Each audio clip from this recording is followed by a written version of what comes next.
everyone, I welcome you all to MOB Maths on Blackboard. So guys, last video में हमने क्या पढ़ा था कि रियल नंबर्स होते क्या हैं, इंट्रोडक्शन टू रियल नंबर्स। आज हम पढ़ेंगे कि यूक्लिड्स डिवीजन लेमा और यूक्लिड्स डिवीजन एल्गोरिथम क्या होती है। रियल नंबर्स पे ही बेस्ड है सारा कुछ।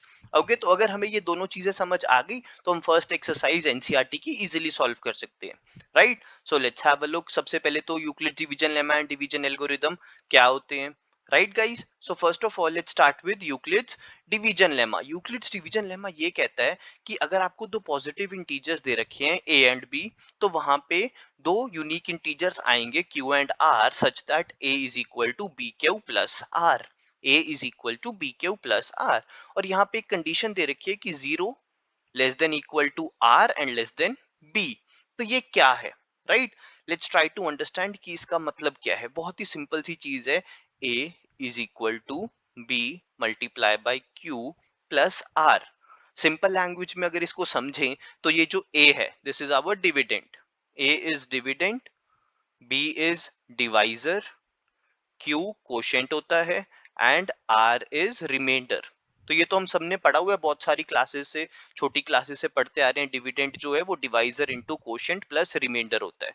Dividend is equal to divisor into quotient plus reminder. Simple.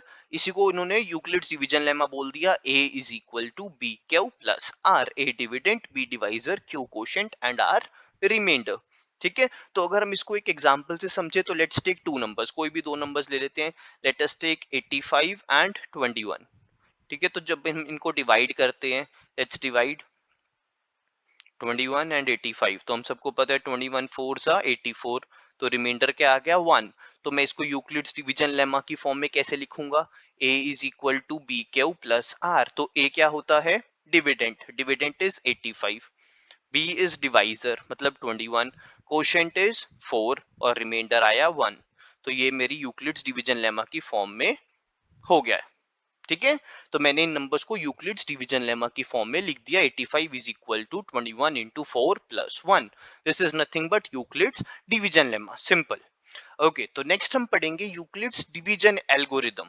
तो उससे पहले हमें ये पता होना चाहिए कि लेमा और एल्गोरिदम में फर्क क्या होता है। एक चीज है यूक्लिड्स डिवीजन लेमा, एक चीज है यूक्लिड्स डिवीजन एल्गोरिदम। अलग अलग नाम है, एक लेमा एक एल्गोरिदम। तो फर्क क्या है, लेमा हम उसको बोलते हैं जो एक प्रूवन स्टेटमेंट है, जिसको कोई भी प्रूफ की जरूरत नहीं होती। ठीक है, कोई भी ऐसी स्टेटमेंट जो ऑलरेडी प्रूव्ड है, जो हमें पता है कि सच होगी ही होगी, उसे कोई भी प्रूफ की जरूरत नहीं है, उसको हम बोलते हैं लेमा। लेकिन एल्गोरिदम क्या होता है, एल्गोरिदम वो कह रहे हैं कि series of well defined steps, एक सीरीज है जो वेल डिफाइंड स्टेप्स हैं, जो एक प्रोसीजर है जिससे हमें एक सॉल्यूशन मिलेगा किसी प्रॉब्लम का। ठीक है, तो हम यहाँ पे कौन सी प्रॉब्लम सॉल्व करेंगे यूक्लिड्स डिवीजन एल्गोरिदम से। Let's have a look. हम यूक्लिड्स डिवीजन एल्गोरिदम यूज करते हैं टू फाइंड द एचसीएफ। कोई भी दो पॉजिटिव इंटीजर्स दे रखे हो, उसका हम एचसीएफ निकाल सकते हैं यूक्लिड्स डिवीजन एल्गोरिदम से।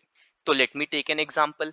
कोई भी दो नंबर्स ले लेता हूँ, 45 एंड 300। ठीक है, हम इन दोनों का एचसीएफ फाइंड करेंगे। हम इन दोनों का एचसीएफ फाइंड करेंगे यूजिंग यूक्लिड्स डिवीजन एल्गोरिदम। तो सबसे पहले हमें यूक्लिड्स डिवीजन एल्गोरिदम में ये याद रखना है कि जो भी दोनों में से बड़ा नंबर है उसको a मान लो। दोनों में से बड़ा नंबर 300 है तो उसको a मान लिया, और जो दोनों में से छोटा नंबर है उसको b मान लो। तो a और b आ गए, दोनों को डिवाइड करके q और r, फिर से यूक्लिड्स डिवीजन लेमा अप्लाई कर दो। a is equal to B Q plus R. मैं 45 और 300 को इस फॉर्म में लिख दूंगा, a is equal to B Q plus R की फॉर्म में। ठीक है, तो कैसे लिखेंगे, लेट्स डिवाइड। मैंने इन दोनों नंबर्स को डिवाइड किया, 45 6 270 एंड रिमाइंडर आ गया 30। तो मैंने a is equal to B Q plus R form में इसको कैसे लिखूंगा, 300 is equal to 45 into 6 plus 30। a is equal to B Q plus R form में ये आ गया। ठीक है, लेकिन क्या प्रॉब्लम है यहाँ पे, प्रॉब्लम ये है कि रिमाइंडर जीरो नहीं है।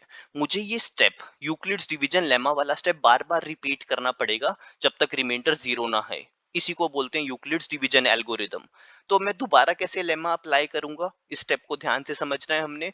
जो भी b है वो नेक्स्ट स्टेप में जाके a बन जाएगा, और जो भी रिमाइंडर है वो नेक्स्ट स्टेप में जाके b बन जाएगा।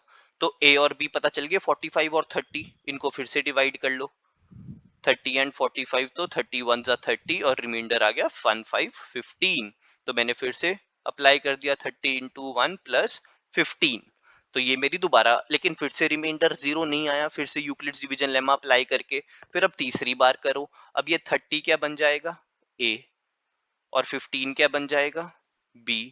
अब आप सबको पता है कि 15 टू जा 30 होता है एंड माई रिमाइंडर इज 0, तो फाइनली मेरा रिमाइंडर क्या आ गया 0। जैसे ही मेरा रिमाइंडर 0 आया, मुझे बस उस स्टेप से मतलब है, जहां पे रिमाइंडर 0 आया यहाँ पे मेरा काम खत्म, और जो भी लास्ट स्टेप में मेरा बी है, डिवाइजर है, वो HCF हो जाएगा। तो माई HCF इज 15। जो भी लास्ट स्टेप में आपका बी है, डिवाइजर है, वो आपका HCF हो जाएगा। सो इसको बोलते हैं यूक्लिड्स डिवीजन एल्गोरिदम, की बार बार आप यूक्लिड्स डिवीजन लेमा को अप्लाई करते रहो जब तक रिमाइंडर 0 ना आए। आपको पता चल गया कि ए और बी कैसे निकालने हैं, जो पिछले स्टेप में बी है वो ए बन जाएगा, जो पिछले स्टेप में आर है वो बी बन जाएगा। तो ऐसे हम बार बार उसको रिपीट करते गए, और जो लास्ट स्टेप में हमारा डिवाइजर था वो हमारा HCF बन गया। इसको बोलते हैं यूक्लिड्स डिवीजन एल्गोरिदम। सिंपल, ठीक है। तो Euclid's division lemma and Euclid's division algorithm दोनों ही कंसेप्ट बहुत सिंपल हैं, और इसके बेसिस पे हम फर्स्ट एक्सरसाइज पूरी सॉल्व कर सकते हैं एनसीईआरटी की, जो हम नेक्स्ट वीडियो में सॉल्व करेंगे। Okay everyone, so I hope we are clear with Euclid's division lemma and Euclid's division algorithm. हमें दोनों कंसेप्ट अच्छे से क्लियर हैं। Thank you for watching everyone and don't forget to subscribe guys. Next class में हम पूरी NCERT की 1.1 exercise solve करेंगे। Okay everyone, bye bye, take care.